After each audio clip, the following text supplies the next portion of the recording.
예, 이번 시간에는 우리 기타 전표 입력에 대한 부분들을 살펴보려고 합니다.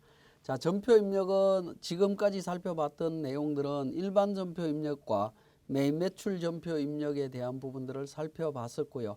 자, 일반 전표나 메인 매출 전표 입력과 관련되는 정보들은 개별적으로 사용자가 직접 입력했던 부분들입니다. 그렇지만 기타 전표 입력에 나와 있는 빠른 전표 입력부터 시작해서 내용이 나와 있던 부분들은 이미 제3의 기관을 통해 갖고 관련되는 자료들을 엑셀 자료로 이렇게 파일 형태로 자료를 확인할 수 있는 내용들입니다. 그러한 내용들은 우리 기타 전표 입력이라는 기능을 통해서 관련되는 자료를 우리 프로그램으로 업로드 시켜서 자동으로 일반 전표나 메인 매출 전표 입력으로 회계 처리 내용을 반영할 수 있는 기능이 되겠습니다. 그래서 실무적으로는 굉장히 편리하게 사용할 수 있는 부분이 되겠습니다. 자, 특히 일반 전표 입력에서 우리가 입력했던 내용들, 전자세금계산서, 전자계산서 관련되는 부분들은 이미 국세청에 자료들이 있다라는 거죠. 그 자료들을 우리가 그러니까 엑셀 자료라든가 스크래핑 기능을 통해 갖고 우리 프로그램으로 자동으로 업로드 시키는 과정들이라고 보시면 되겠습니다. 그 대표적인 부분이 우리 307페이지에 있는 국세청 전자세금계산서 관련되는 부분이 되겠습니다. 자, 그러면 기타 전표 입력에서 빠른 전표 입력이라고 있는데 이 부분은 생략을 하겠습니다. 실무적으로 거의 쓰실 일이 없기 때문에 넘어가고요. 자, 국세청 전자세금계산서 관련되는 부분 살펴보도록 하겠습니다. 자, 국세청 전자세금계산서는 메뉴를 사용하기 위해서 다음 절차가 이루어져야 됩니다. 교재는 307페이지고요. 국세청 홈택스에 회원 가입한 후에 공인인증서가 등록이 되어 있어야 되겠습니다. 자, 그 다음에 세무대리인인 경우에는 수임사업자의 정보를 미리 국세청 홈택스에 수임동의 신청이 이루어져야 되고요. 수임사업자의 국세청 홈택스 정보를 이용해서 수임사업자로부터 수임동의 승인을 받아야 된다라는 겁니다. 그러니까 본 사업자도 마찬가지로 국세청 홈택스에 가입이 되어 있어야 되고 세무대리인도 국세청 홈택스에 가입이 되어 있어야 되고요. 세무대리인이 수임한 사업자, 관리하는 사업자의 정보를 받아서 세금계산서를 확인하려면 수임 사업자로부터 수임 동의를 받아야 된다라는 거. 요 절차를 전부 다 완료했다면 우리 기타 전표 입력에서 국세청 전자세금계산서 관련되는 내용들을 진행하실 수가 있습니다. 자, 실행을 하게 되면 국세청 전자세금계산서 관련해서 전표 전성, 가산세, 대사 거래처별, 대사 내용 관련되는 탭으로 이렇게 구성이 되어 있는데요.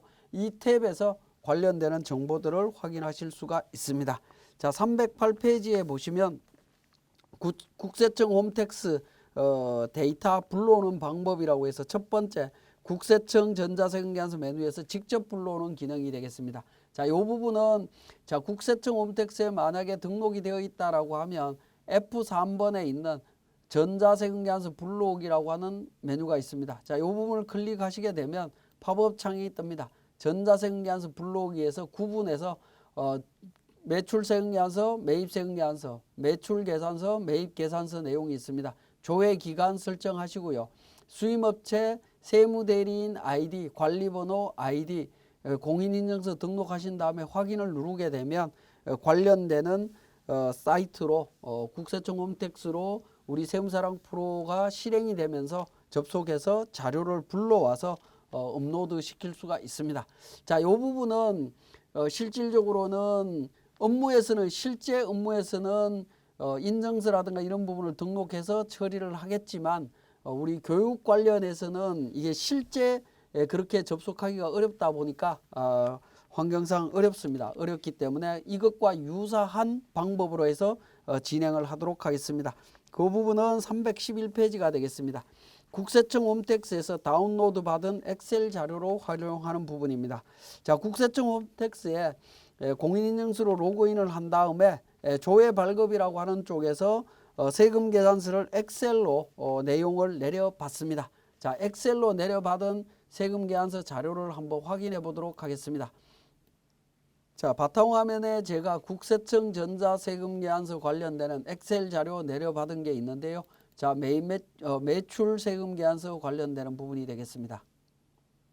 자, 매출 세금 계산서 관련되는 부분을 국세청에서 다운로드해서 엑셀 자료로 내려받게 되면 관련되는 정보와 작성일자, 관련되는 거래처 정보 뭐 내용들이 다 이렇게 나와 있습니다. 자, 이렇게 엑셀 자료를 내려받은 자료를 통해 갖고 우리 그러니까 국세청 전자세금 계산서 관련되는 정보들을 조회를 해보도록 하겠습니다. 자, 원래는 이렇게 엑셀 자료로 내려받지 않습니다. 내려받지 않지만 우리 교육 목적상 어쩔 수 없이 엑셀 자료를 통해서 진행하도록 하겠습니다. 그러면 우리 교재 311페이지에 있는 그 동그라미 1번부터 2번, 3번, 4번까지 관련되는 부분이 국세청 홈택스를 통해서 우리 앞에 308페이지에 보시면 전자세금 계산서 불러오기라고 하는 이 팝업 창을 통해서 자동으로 불러오는 기능이라고 보시면 됩니다. 자동으로 불러오는데 우리 교육 때문에 자동으로 불러올 수 없기 때문에 엑셀 자료를 이용한다라고 보시면 되겠습니다. 자, 그러면 보겠습니다. 자, 전자세금 계산서 불러오기라고 하는 메뉴를 통해서 실행을 했다라고 하면 우리는 엑셀 자료로 가야 되기 때문에 삼각 표시 눌러서 매출 자료 불러오기, 엑셀 자료 불러옵니다.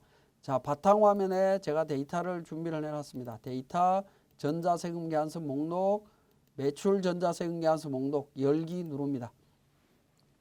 자, 열기를 누르게 되면 이런 형태로 전자세금 계산서 불러오기라고 해서 전자세금 계산서 데이터와 매출, 매입 매출 전표 데이터가 서로 비교되는 형태로 팝업창이 뜨게 됩니다.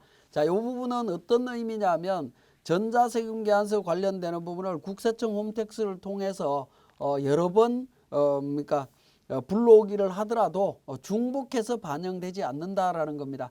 관련되는 정보를 홈택스 정보와 매입 매출 전표에 입력되어 있는 정보를 서로 비교해서 비어있는 매입 매출 전표에 반영 안 된 데이터만 반영할 수 있도록 해주고 있습니다. 자, 이렇게 이제 자료가 들어오게 되면 관련되는 부분 확인 탭을 눌러서 반영하시면 되겠습니다. 원래 매입 매출 전표에 자료가 없는 것들만 콤보 박스로 자동으로 선택되어 있습니다. 선택되어 있을 거기 때문에 확인하시면 되겠고요. 확인 버튼을 통해 갖고 예 해서 실행을 하게 됩니다. 그러면 관련되는 내용들을 확인하실 수가 있습니다. 자, 이 상태에서 바로 전표 전송을 통해 갖고 전표 처리를 통해서 매입 매출 전표에 반영하실 수가 있습니다. 반영하실 수 있는데 여기에서 이제 붕괴 관련되는 부분이 나오는데요. 붕괴 관련되는 부분은 하단 부분에 보시면 팁이라고 하는 부분이 있죠. 팁 자동 붕괴라고 해서 노란색은 품목, 연두색은 거래처를 기반으로 해서 기존에 1년 동안 반영되어 있던 회계 데이터를 기준으로 붕괴가 자동으로 이루어진다라고 보시면 됩니다.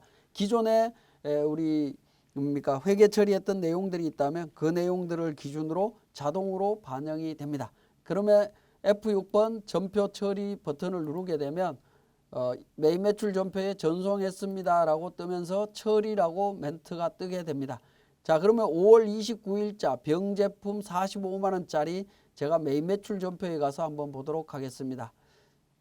자, 매입 매출 전표에 5월 29일자 관련해서 병제품 나와 있죠. 이세로라고 뜹니다. 그죠? 전송된 부분은 이세로라고 뜨게 되고 국세청 홈택스에서 반영된 내용이다라고 이해를 하시면 되겠습니다. 자, 병제품 외라고 되어 있죠.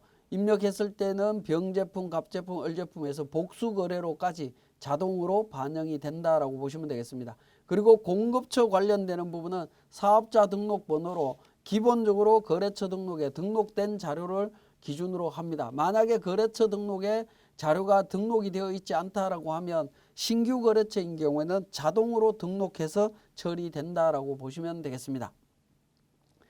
자, 그러면 매출과 관련되는 부분 확인했고요. 자, 마찬가지로 매입과 관련되는 매입 자료 불러오겠습니다. 매입 전자세금 계산서 목록 열기 누르면 마찬가지 방식으로 전자세금 계산서 데이터와 매입 매출 전표 데이터 비교해서 비어있는 부분들만 정리를 합니다.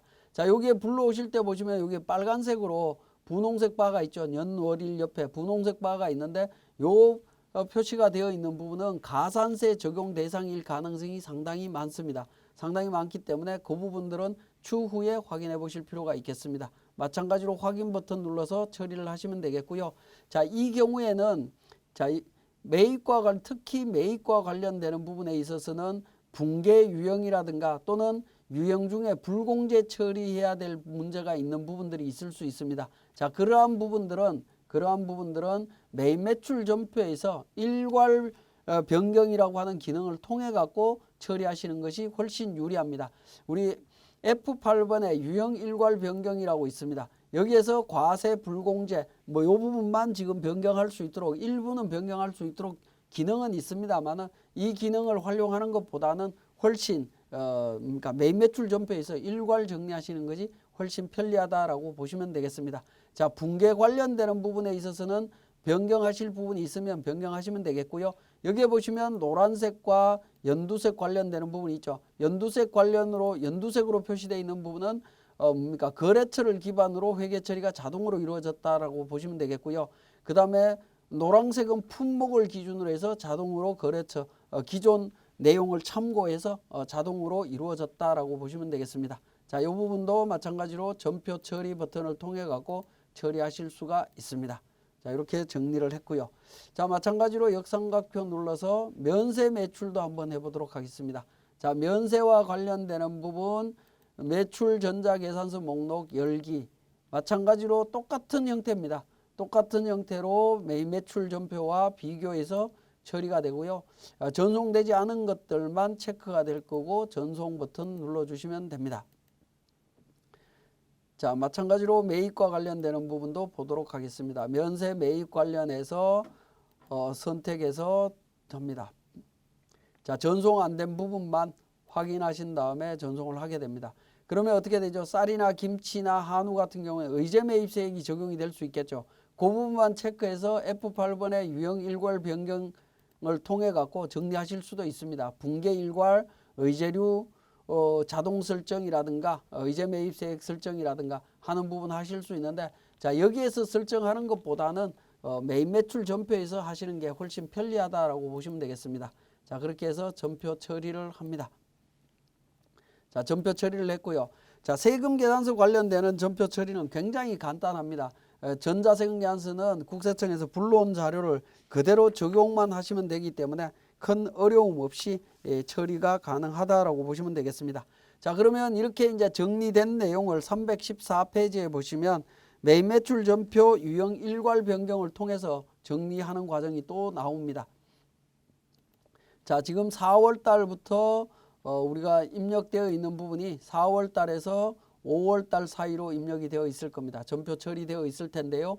자, 쌀이나 김치나 이런 부분들을 찾아야 되겠죠. 의제 매입세액으로 이제 정리를 해야 될 부분입니다. 자, 이런 경우 의제 매입세액 적용이 되는 부분들은 어떻게 되죠? 찾으려면 많은 정보 중에 하나하나 찾으시려면 이것도 힘들다라는 겁니다. 그러한 경우에는 53번 매입 탭이 있습니다.